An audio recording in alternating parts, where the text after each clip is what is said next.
미국 식품의약국 FDA가 화이자 백신 부스터샷 대상을 12세 이상으로 확대했습니다. 이스라엘에 이어 브라질에서도 코로나19와 독감 바이러스에 동시에 감염되는 플루로나 사례가 나왔습니다. 오늘 아침에도 국제부 조수연 기자 나와 있습니다. 안녕하십니까? 안녕하세요.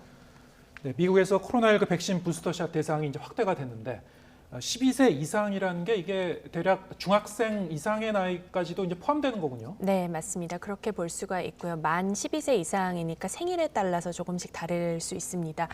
미국 식품의약국 FDA는 현행 16세 이상인 화이자 부스터샷 접종 대상을 12세 이상으로 낮추기로 하고 접종 간격을 현행 6개월에서 5개월로 단축했습니다.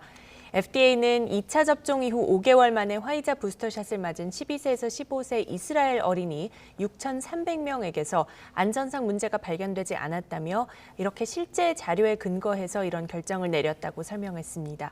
또 면역력이 약한 5세에서 11세 일부 어린이도 부스터샷을 접종할 수 있다고 밝혔습니다. 코로나 감염에 따른 심각한 질환이 어린이들에게 흔하지는 않지만 부스터샷이 오미크론 확산을 줄이는 데 도움이 될 것이라는 설명입니다.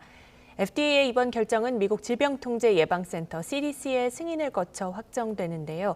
현지 시간 5일 회의에서 CDC의 최종 승인이 이루어질 전망입니다. 앞서 로셸 월렌스키 CDC 국장은 FDA 결정이 나오는 대로 신속하게 이를 따를 것이라고 예고했습니다. 네, 뿐만 아니라 성인들에 대한 백신 지침도 강화되는 것 같은데 세계 최대 커피 체인인 스타벅스가 미국 내에 있는 직원들에게 백신 접종을 의무화했다고요? 네, 그렇습니다. 거의 미국 내 대기업 가운데 처음이어서 좀 상징적인 그런 면이 있는데요. 네. 스타벅스의 새 백신 규정에 따라서 이제 미국 내 스타벅스 직원들은 오는 10일까지 백신 접종 여부를 보고해야 합니다. 그리고 다음 달 9일까지 백신 접종을 완료하지 않은 직원들은 이후에 매주 음성 결과서를 제출해야 합니다. 스타벅스 카페 종업원들은 물론이고 사무실과 공장, 또 물류센터에서 일하는 직원 모두에게 적용됩니다. 이는 100인 이상 민간 기업에도 백신 접종을 사실상 의무화한 바이든 행정부의 보건 정책에 따른 겁니다. 블룸버그 통신은 스타벅스가 미국 레스토랑 업계에서 연방 정부의 이런 정책을 실행해 옮긴 첫 기업 중 하나가 됐다고 전했습니다. 네, 미국에서 이미 이제 이 우세종이 된 오미크론 변이의 확산세 속에서 지금 무엇보다 중요한 거는 이 감염된 사람들의 증상이 어느 정도 중한지 그리고 네. 입원 환자 수가 어느 정도로 늘어나는지가 중요할 것 같은데요. 지금 현재 상황이 어떻게 파악되고 있습니까? 네, 미국 월스트리트 저널이 현지 시간 3일 기준으로 미국 보건복지부 자료를 인용해서 전한 집계인데요. 7일간 하루 평균 입원 환자가 93,327명으로 집계됐습니다. 2주 전과 비교해 35% 증가한 수준입니다.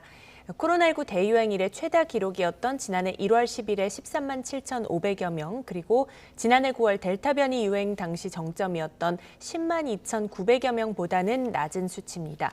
하지만 오미크론 변이로 신규 확진자가 수직으로 상승하면서 입원 환자 급증으로 이어질 경우 의료 시스템을 더욱 압박할 수 있다는 우려가 제기되고 있습니다. 이런 가운데 프랑스 남부에서는 돌연 변이를 무려 46개나 가진 또 다른 변이가 발견됐다는 소식이 전해졌는데요. 세계보건기구가 아직은 조사 중인 변이로 이를 분류하지는 않은 상태여서 이 소식에 대해서는 추가 정보가 좀 더 정확하게 확인되는 대로 다시 전해드리도록 하겠습니다. 예. 자, 그런가 하면은 독감과 코로나가 동시에 걸리는, 그러니까 인플루엔자와 코로나를 합한 플루로나라는 용어를 쓰던데요. 이런 사례가 이스라엘에서 나왔다고 하는데 지금 브라질에서도 추가로 또 확인이 됐다고 하죠? 네, 맞습니다. 플루로라는 단어가 좀 생소한데 앞으로 좀 더 자주 계속 등장하게 될 것 같습니다. 브라질에서 이 플루로나 사례가 3건이 확인이 됐습니다. 브라질 북동부 세아라누주 당국은 주도 포르탈레자에 사는 생후 1년 된 아기와 아기 2명 그리고 50대 남성 1명이 코로나19와 A형 독감 바이러스에 동시에 감염된 것으로 확인됐다고 밝혔습니다. 두 아기는 민간 병원에 입원했다가 상태가 악화하지 않아서 퇴원을 했고 50대 남성은 증상이 가벼워서 입원까지 하지 않았습니다. 감염병 전문가들은 플루로나 발병 사례를 예의주시해야 하는 것은 맞지만 놀랍거나 새로운 일은 아니라면서 코로나19에 걸렸다가 치료되는 과정에서 독감에 걸리거나 아니면 그 반대의 경우가 얼마든지 일어날 수 있다고 설명했습니다.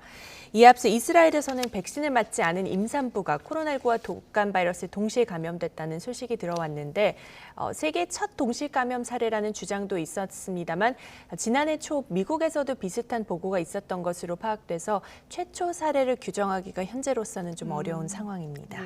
예. 끝으로 경제 소식 하나 짚어보죠.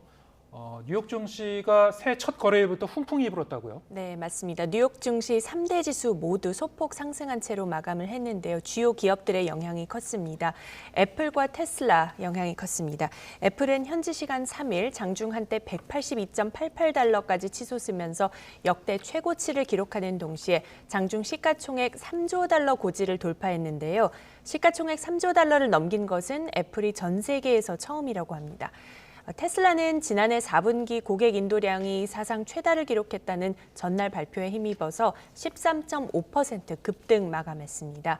또 뱅크 오브 아메리카와 시티그룹 등 은행주 그리고 주요 항공주들도 3, 4%대로 상승을 했는데요. 오미크론 확산세에도 증상은 이전 변이보다 약하다는 연구 결과들이 투자 심리에 긍정적으로 작용한 것으로 보이고 또 새해 들어 경제 활성화 기대감도 있었습니다.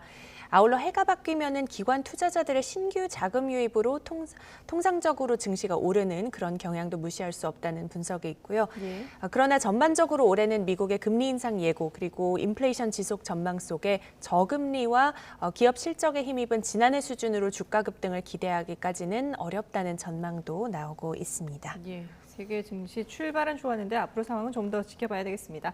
지금까지 국제부 조수영 기자와 함께했습니다. 잘 들었습니다.